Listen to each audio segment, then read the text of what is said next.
les humains, vous êtes dans les coulisses de désinformation avec les trois présentateurs.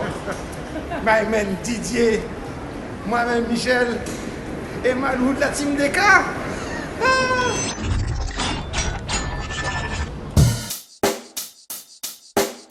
Check the mic and make sure it sound right, boys.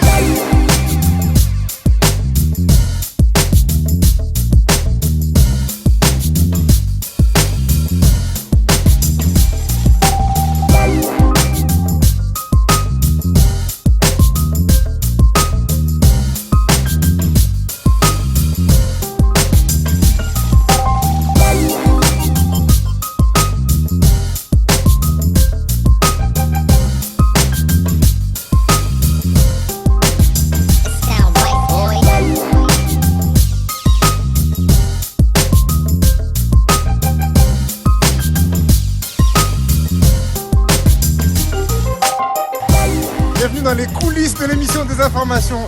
Avant de tourner, l'équipe se trouve sur le boulevard d'Hydro et on va manger un petit grec.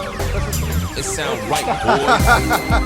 Malou commande une part de frites pour l'homme Didier pour se sustenter parce que tout à l'heure on va devoir être en forme.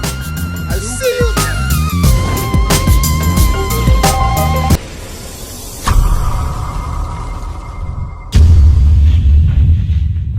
Bienvenue dans Désinformation, la rubrique qui vous interpelle sur ce que l'on ne vous dit pas. À travers des questions qui vous seront posées, nous saurons si vous êtes informé ou désinformé. Le principe est simple, 3 questions, 3 réponses. 3 comme 3 animateurs, moi Malou, Moi, Didier. Et moi Michel. Des informations, c'est sur DK, le média ludique et engagé. Déjà sur quel média est-ce que tu t'informes, de manière générale? Sur quel média? Alors Mediapart. Sinon, je regarde beaucoup LCI aussi, certains débats sur LCI qui sont intéressants, où il y a des chroniqueurs qui m'intéressent en fait.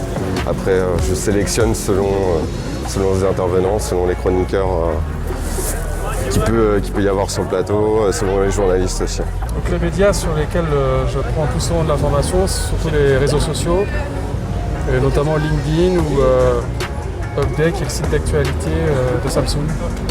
Internet. Internet, YouTube, je vais chercher l'information là où je veux la trouver. J'ai pas tendance à manger l'information telle qu'on veut me la servir en tout cas.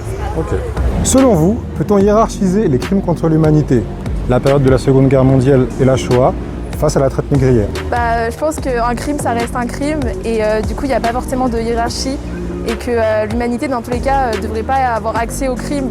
Donc, ouais, on ne peut pas dire qu'un crime est plus dangereux qu'un autre, mais voilà quoi. Donc selon moi, on ne peut pas hiérarchiser de crime contre l'humanité. Un crime contre l'humanité, c'est un crime contre l'humanité, c'est très grave. Et ça peut concerner des peuples différents, des actes différents, mais la gravité reste la même.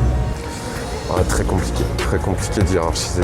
Je pense que si on commence à hiérarchiser, ça veut dire qu'on va diminuer l'impact dans des crimes et c'est assez compliqué, je pense, de faire ça.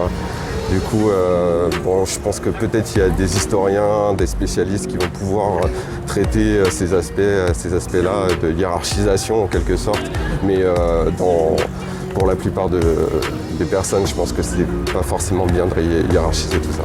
Dans ce cas, pensez-vous que les symboles de ces périodes, noms de rues, statues, etc., ont leur place dans la République?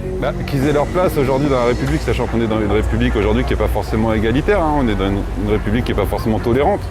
Donc dans une République comme ça, ils ont leur place. Je pense que oui, parce qu'il y a des personnes qui sont innocentes et qui payent un lourd tribut à des actes justement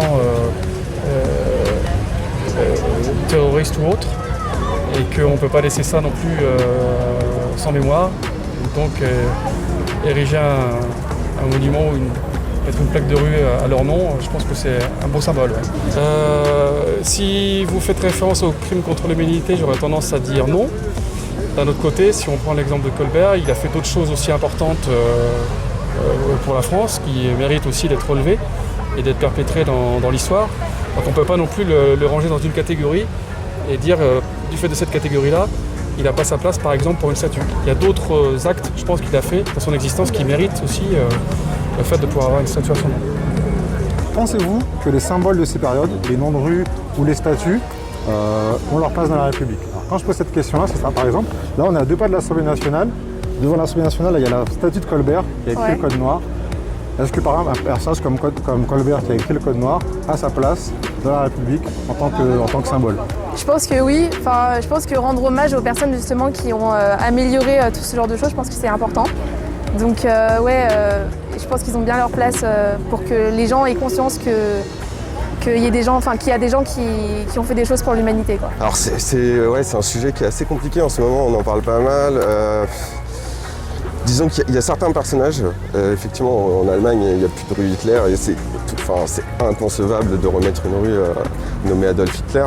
Je pense qu'il y a quand même un travail d'information, par exemple Christophe Colomb, pareil, qui a participé quand même à des choses assez dégueulasses, qui sont pas très convenables quand on regarde vraiment son histoire. Après ça reste un symbole, je pense que là ce genre de personnage comme Christophe Colomb, c'est pas tout à fait à mettre sur le même plan que Colbert qui a eu peut-être un impact vraiment très très important, notamment sur la traite négrière. Donc là je dirais que ça dépend de la personne. Quelqu'un qui est purement très connu, qui a énormément. En fait, je sais pas, je différencierais ceux qui étaient dans le courant un peu historique. On parle de Napoléon par exemple en ce moment. C'est vrai que je suis pas du tout pour lui faire d'honneur, mais différencier en fait le fait que ça a été un grand homme, ok, très bien, mais vraiment expliquer le bien, le mal, et pas lui faire d'honneur.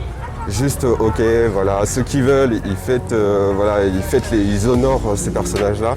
Mais après, je suis pas pour renommer de nouvelles rues. Je suis au contraire pour plutôt passer à autre chose, petit à petit, tout doucement. Effectivement, et que en fait, ces personnes ne soient plus dans les rues au fur et à mesure et disparaissent progressivement, sans faire forcément de polémique, mais que petit à petit, en fait, ces personnes, on les évacue de l'histoire. Ok, je te remercie pour ton avis.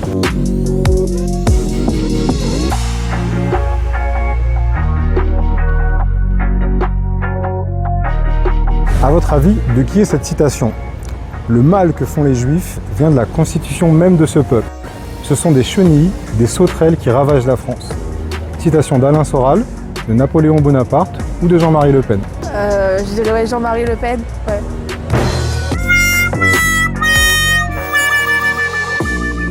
Alain Soral.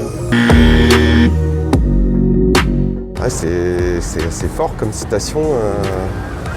Je sais pas trop comment réagir en fait. On se dit Soral il est capable. Il est capable. Ouais. Mais c'est possible que ce soit Napoléon effectivement, puisque comme on le disait tout à l'heure, à l'époque ils avaient des pensées tellement plus d'actualité quand on replace dans le contexte. On remet ça effectivement dans le contexte de l'époque. Et ça m'étonnerait pas que ce soit Napoléon effectivement. Ah, c'est Napoléon Bonaparte, je te remercie. Je serais pas étonné de dire qu'on pourrait penser que c'est Alain Soral, mais qu'en fait ça vient peut-être de Napoléon, une figure de la France. Mais je crois que ça pourrait être vraiment les deux. Okay. Mais pas Jean-Marie Le Pen. C'était pas Jean-Marie Le Pen, c'est bien Napoléon Bonaparte. Désinformation, épisode 1, c'est terminé pour aujourd'hui.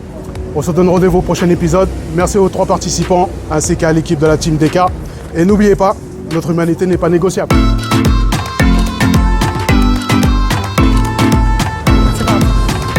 Alors selon moi, on ne peut pas hiérarchiser Et qu'est-ce qui m'arrive? J'ai un problème d'équilibre. On la refait? J'ai un problème d'équilibre en fait. Bienvenue dans Désinformation, la rubrique qui vous dit... Le principe est simple. 3 questions, 3 réponses.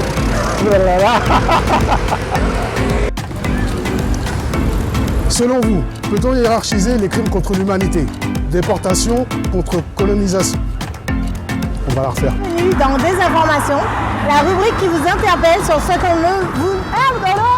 Le principe est simple. 3 questions, 3 réponses. Voilà. On commence. Merde, attends. 3 comme... Donc je me mets comme ça. C'est bon. Tu me dis quand c'est prêt? Selon vous, peut-on hiérarchiser les crimes? Selon vous, peut-on hiérarchiser les crimes contre l'humanité? Exemple... C'est quoi encore l'exemple? Vas-y.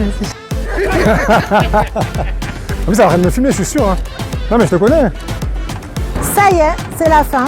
Merci à nos participants et à toute l'équipe de la Team Descartes. Ah, non. Épisode numéro 1.